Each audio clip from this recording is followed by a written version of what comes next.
Aquí comienza Poético y Prosaico, el encuentro semanal entre la mejor poesía escrita en nuestra lengua y la vida más cruda, la suya, la mía.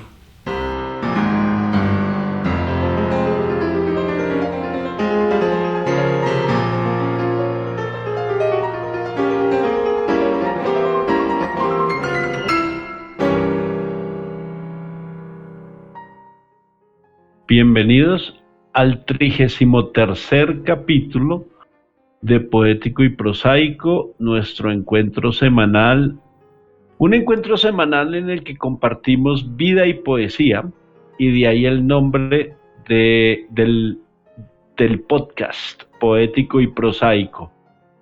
Para Planeta Radio, Gabriel Rodolfo González y quien les habla, Gregorio Ríos, es muy placentero celebrar estos encuentros de difusión de la poesía.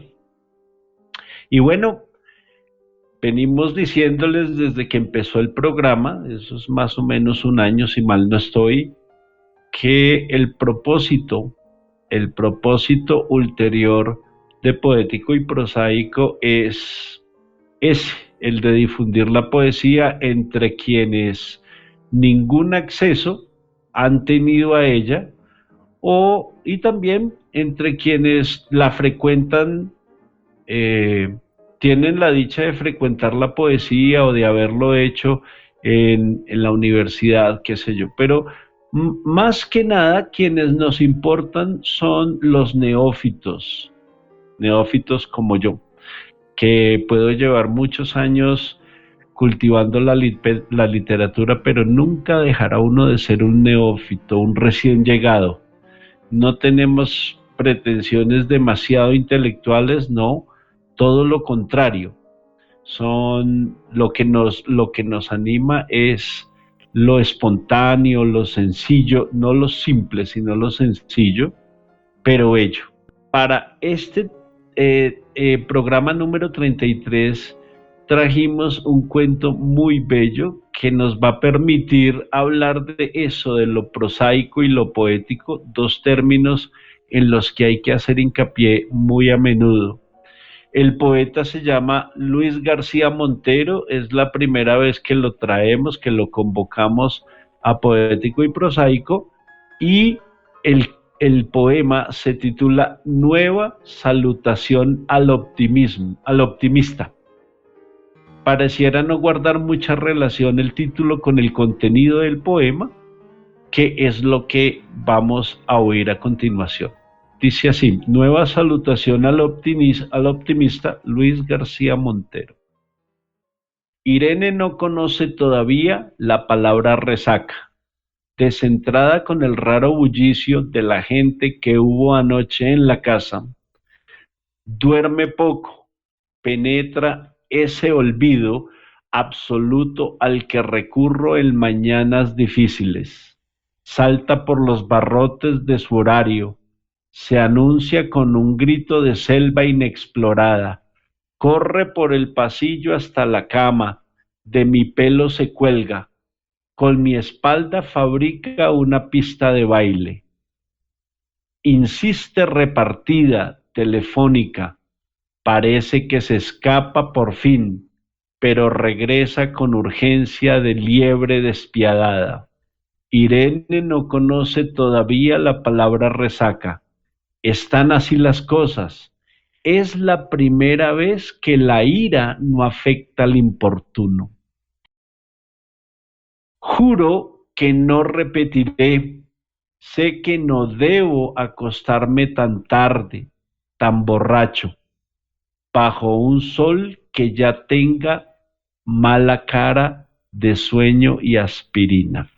Hablemos primero de lo prosaico en este poema. ¿Quién creyera que se le puede escribir un poema al guayabo, a la resaca, a la cruda que llaman en otras partes de Latinoamérica? Y sí, mírenlo ustedes que sí. Los que tenemos mucha experiencia en este asunto del guayabo, de los excesos etílicos, sabemos lo complejo que puede ser ese momento en la vida de cualquier persona. Y pensaba yo que pocas cosas, pocas situaciones y experiencias en la vida generan tantos sentimientos encontrados como el guayabo o la resaca. Promesas de no repetición, pactos con Dios o con el diablo, con el que ustedes quieran, incluso juramentos a la pareja, a la madre, no volverá a pasar, promesas que se quebrantan una y otra vez o que en su defecto se cumplen a rajatabla. Yo he conocido personas que con la primera borrachera tuvieron demasiado y dijeron nunca más, y efectivamente se mueren sin volver a probar el alcohol, porque es que la resaca es un asunto extremo. Es decir, yo tengo amigos que juran que la resaca no los afecta, o sea, que pueden tomar cuanto quieran, durante los días que quieran, pero resulta que no sienten guayabo, pues muy felices ellos, aunque esa es un arma de doble filo, porque si algo a mí no me ha dejado caer en manos de Baco, definitivamente son mis guayabos. Y de eso tan prosaico como puede ser el guayabo, el poeta pasa a un asunto bellísimo en el que digamos que mezcla las dos cosas, lo más prosaico con lo más poético.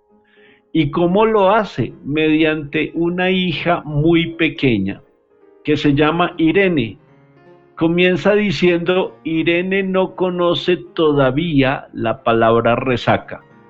Imagínense ustedes a alguien en medio de un guayabo con un hijo muy pequeño que no entiende que es no moleste a su papá, que está enfermito. Así fuera una excusa absurda, eso es lo que una buena esposa o la madre le diría al niño, oye, no molestes a tu papá que está enfermo. No, pues Irene no conoce todavía la palabra resaca y miren todo lo que hace. Dice Luis García Montero, descentrada con el raro bullicio de la gente que hubo anoche en la casa. Es decir, hubo fiesta, ¿cierto?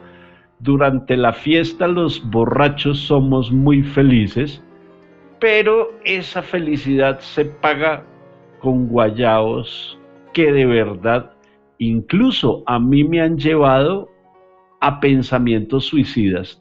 De ese tamaño pueden ser los guayabos. Entonces dice el poeta, esta niña que no sabemos cuántos años tiene, podrá tener 3, 2 o 4, duerme poco, penetra ese olvido absoluto al que recurro en mañanas difíciles, pocas más difíciles que una mañana de resaca.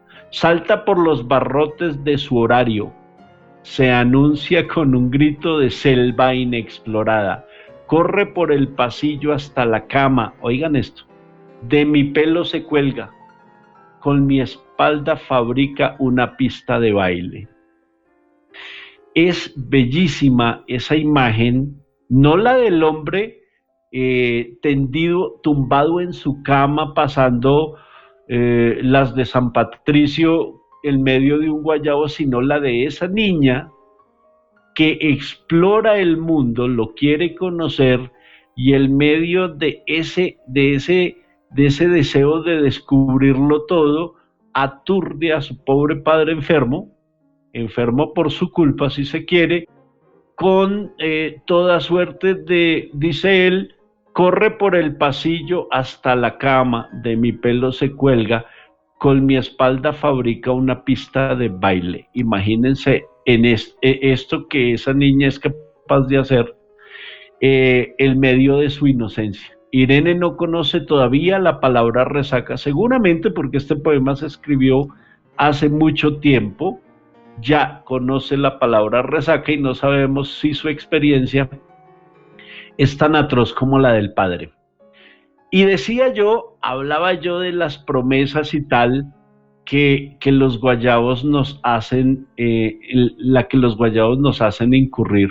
Dice, juro que no repetiré seguramente en vano. Sé que no debo acostarme tan tarde, tan borracho, bajo un sol que ya tenga mala cara de sueño y aspirina. Pues hombre, ¿cómo no hermanarme con Luis García Montero en esta sensación que tantos conocemos y también conocemos? La única diferencia es que a mí mis guayabos no me los incrementaba un hijo pequeño eh, que buscara en ese momento mi amor y mi atención, y de ahí que celebre de verdad haber pasado por esta vida habiendo solo tenido una hija. Qué bueno, por el hecho de que no vivía conmigo de lleno, pues no hizo lo que aquí Irene.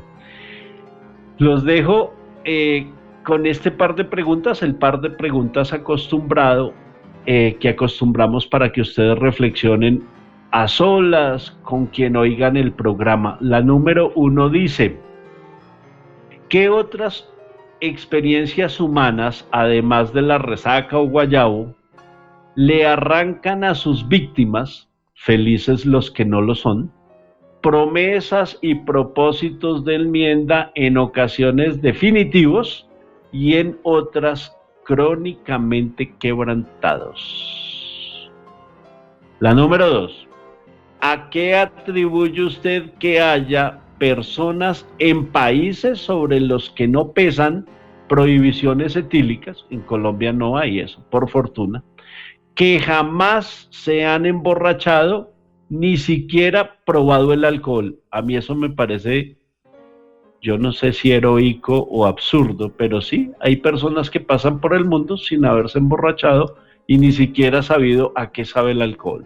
Un saludo para todos y nos veremos dentro de un par de 10 días más o menos.